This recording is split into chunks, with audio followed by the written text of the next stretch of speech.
It's Virtual NAMM 2021 at geekazine.com.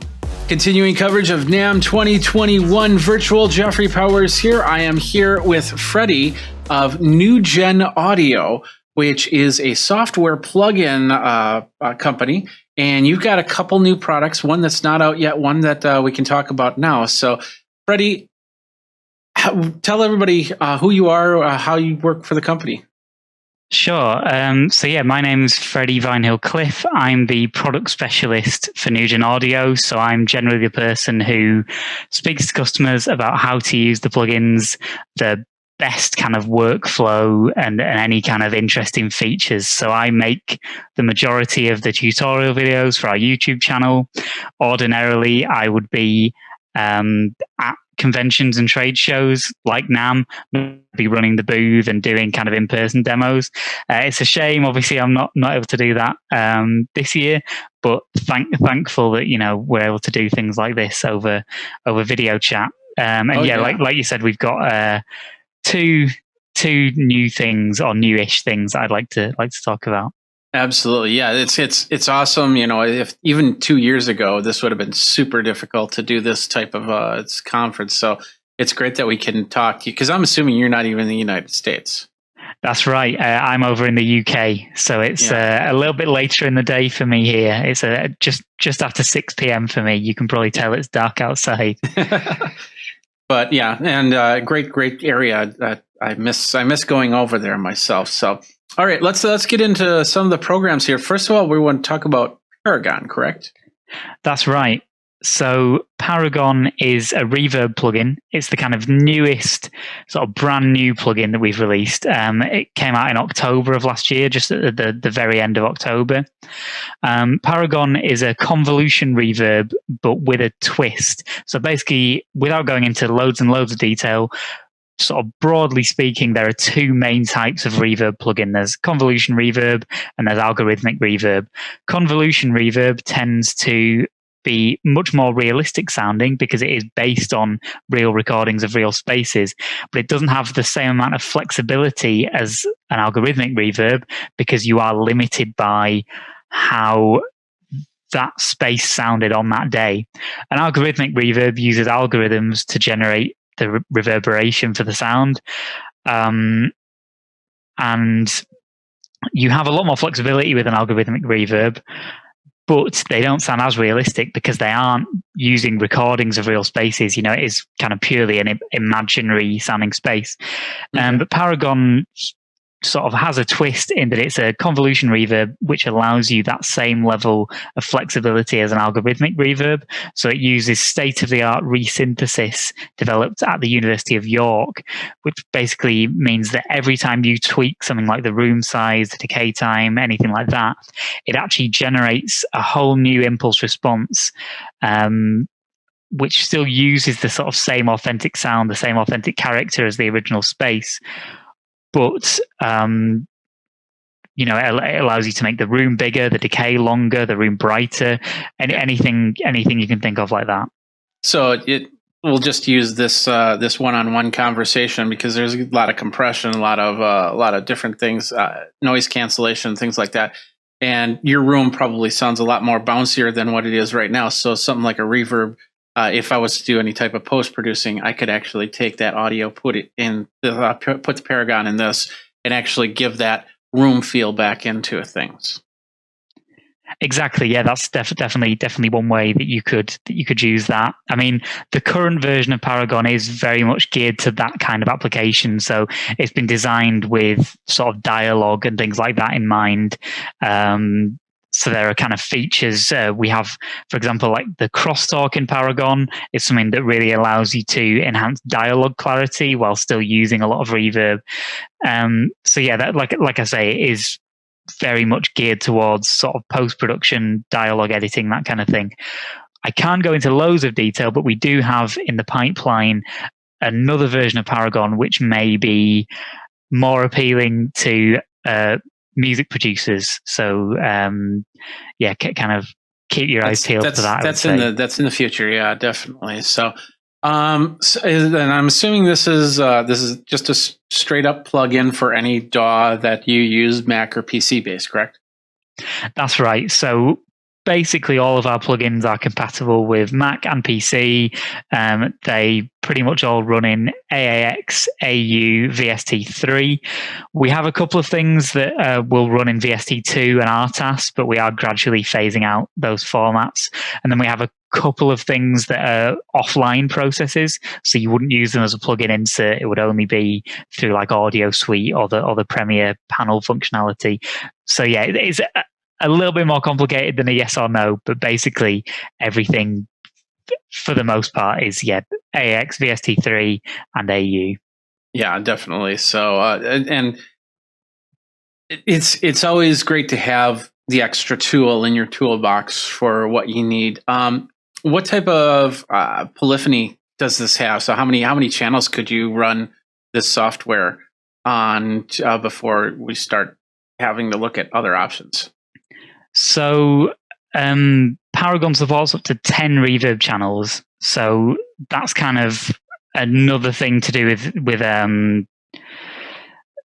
why it is most well suited for kind of audio post at the moment and things like that. So 10 audio channels means that it can be used for reverb for Dolby Atmos. So Dolby Atmos, the bed tracks are usually 712 format. So that's 10 channels of audio in total. And that's currently the max number of channels that Paragon can support. Yeah, that's got to take up a lot of juice, even for like an Apple M1. I don't know. Do you have Apple M1 support yet or no? And do we have what? Oh, sorry, I didn't quite catch that. The new Apple M1 chip support. I'm honestly not 100% sure. I would have to check with our development team about that. But I'll have to check on that after our chat today. That's fine. You also have this other plugin that quite isn't out yet. Why don't you tell us a little bit about that? Yeah. So the new product I wanted to talk about was our Stereoizer Elements plugin. So we have a product which has been out for quite a few years now called Stereoizer, which is a stereo width tool. It uses 3 stereo width algorithms. It uses linear width, which is kind of a very basic mid-side width control. It uses the interaural intensity difference, which kind of generates artificial discrepancies in intensity between the left and right. And it has the interaural time difference, which creates artificial discrepancies in the timing between the left and right. Those are both based on kind of how the human ear perceives sound, based on those kind of psychoacoustic effects. And those actually allow you to take a mono source and create a pseudo stereo mix from that. So a lot of stereo width plugins, you would need stereo audio going in order to make wider audio come out the other end. But with Stereoizer, you actually can use a mono source to create stereo, essentially from stereo from mono. But this new version, Stereoizer Elements, is kind of a streamlined entry-level version of Stereoizer at a much lower price point. And the idea is that it's kind of geared towards bedroom producers. It still gives you the same sound, the same powerful algorithms. So you still have all 3 of those stereo width algorithms, but instead of having the same level of flexibility and tweakability where you're able to control each of those independently, you're able to control how the frequency, what frequency bands it affects. Essentially, in Stereoizer Elements, you have one stereo width control, which controls all 3 of those algorithms. So the idea is you still get the same sort of high quality stereo width sound, but A, it's easier to use if you're kind of a beginner producer, and B, because it's at the lower price point, you've just kind of got access to the same high quality sound, but not with as much tweakability. How much? Well, probably not as much for the lower end version, but the Stereoizer. How much work would it work with a Dolby situation like you were talking about with the polarizer? So I mean, it isn't designed to be used in that kind of situation, but it is possible. Okay. For example, I can't remember the name of the engineer, but the guy who mixed the surround version of the film Dunkirk, I believe he actually used Stereoizer for a lot of the surround mix of that. So rather than using kind of one surround up mixer, he used several instances of Stereoizer kind of put across different pairs of channels and sort of created a wider surround image in that way. So there's definitely plenty of creative workflows you could try with Stereoizer, but it's not necessarily geared towards surround workflows specifically. Any album or video that we should check out to see how the Stereoizer works? Good question. I believe that Stereoizer and Monofilter, which is part of the same focus bundle on our website, I think they were both used on the most recent Fantastic Negrito record. In fact, I spoke to the guy who mixed that record, and I know he's kind of a big fan of Nugen in general, but I think particularly those two plugins were used a lot on that record. Okay. So I'm a YouTuber. How would something like a Stereoizer work best for what I do? It's a good question. I mean, I suppose on a very basic level, presumably a lot of the audio for your videos is in mono. You've got the kind of the one microphone in front of you. If you wanted to add a little bit more excitement to the audio, maybe give it a little bit more a sense of space, you could use something like Stereoizer to create those artificial differences between the left and the right channel, just to kind of make the viewer feel a little bit more like they're kind of situated in the space, as they're watching the video. It'll kind of give the impression of being there in the room with you a little bit more.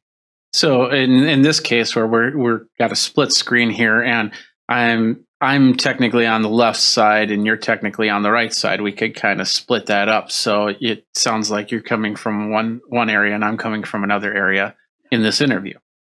So that would actually be another kind of related plugin of ours called Stereo Placer. So that's a frequency-specific panning tool. So you could certainly do something like that. Stereoizer tends to be quite symmetrical in the way that it moves things. So the sort of situation you're talking about wouldn't necessarily work in Stereoizer. Although I'm sure there's some kind of workflow where you could make that happen. Oh yeah. So this is more on getting depth of frequencies to certain areas. How then? Exactly. It's really about trying to kind of create a sense of space, a sense of depth, make things sound more three-dimensional, even though you are in stereo only working with two speakers. So you're kind of giving the impression of depth without actually having, surround speakers behind you or above your head or anything like that. So in the same scenario, we would still be smack dab in the middle, but it would sound like we're in a nice full room. Exactly, yeah, and there'd be a sort of sense of our voices kind of occupying a wider space rather than being straight down the middle in the phantom center. Okay, well, it's great to find that they're making a more consumer relatable product for those studio that at home musicians, at home video content creators that want to really increase their game. Do you have a date when that version of Stereoizer will be out? I believe it's going to be the start of April, so it is a couple of months away yet. But we've our NAMM sort of press release is sort of a teaser announcement of that, I guess. Okay. And how much are you planning to sell it for? I believe that's going to be $49. Oh, okay. Whereas regular Stereoizer, how much is that version? Now you're asking. I think it's either $119 or $129. It's that kind of ballpark. Okay, so it's still affordable if you decide to go full version, or if you decide to, okay, this works, but I want all the features, like myself. Exactly, yeah. It's not kind of a crazy high price point. Okay. And then the polarizer, do you know the price on that one? Paragon, I think, is, let me get this right, it's either $499 or $599. Sorry, I should have had the price list in front of me. That's okay. So the full surround version of Paragon is, hang on. Full surround version is $599. Although actually it's worth mentioning at the moment, we are doing a $100 voucher for anyone who fills out our annual customer survey. So you can go to our website, it takes about 3 or 4 minutes, and you get $100 off any plugin. So yeah, $599 for the full surround version, but we are possibly doing a kind of more wallet-friendly stereo-only version of that. Okay. So Paragon and Stereoizer. And of course, watch for another version of Paragon coming in the months that you can't talk about. Perfect. Okay. Where do people go for more information? Nugenaudio.com would be the place to go. Okay. Nugen, that's Nugen audio. That's right. Okay. Perfect. Well, Freddie, thank you very much for your time. You have a great NAMM 2021. Thanks very much, Jeffrey. Thanks a lot for watching this video by Geekazine. If you're over on geekazine.com or youtube.com/Geekazine, don't forget to like, subscribe, comment, hit the bell notification so you know when the next video comes out.